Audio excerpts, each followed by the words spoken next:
كنت قبل فرحي ب6 شهور قلت له يا جماعه انا هسيب الشغل بتاعي. طيب نتوقف بقى هنا. الشغل بتاعك انا عارف انه كان حاجه كبيره مش حاجه صغيره. مايكروسوفت كنت شغال في مايكروسوفت صح؟ انا مايكروسوفت كونسلتنت وريجنال كمان، كنت بشتغل في الريجن كلها، كنت بسافر الامارات وقطر والسعوديه. طيب واحد شغال في مايكروسوفت واتوقع المرتب مريح وحياتك جميله وكل حاجه زي الفل وبتسافر وبتعمل كل حاجه، مستقبلك واضح. مستقبل نضيف جدا ما شاء الله. ايه اللي يخليك توقف تماما وتبتدي تبص للبيزنس بس؟ بص، او هقول اول حاجتين مهمين جدا جدا. ما وقفتش غير لما بقى عندي دخل تقريبا يساوي او اكتر من مرتبي. ممتاز. ودي نقطه بقولها ناس كده، حته يا جماعه شيفتنج كارير، ما تسيبش شغلك لو ما عندكش فلوس. ما تقولش انا هلعب كمال اجسام وما بشتغلش شغلانه.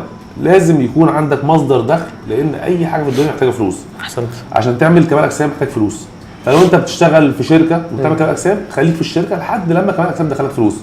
لكن مفيش مره حاجه واحده انا هسيب شغلي واروح ارمي نفسي في البحر واعوم. مفيش حاجه اسمها كده. انا ما عمتش، انا استنيت لحد ما بقى دخلي من الجيمز اكتر من دخلي من الشغل، وساعتها قررت اسيب.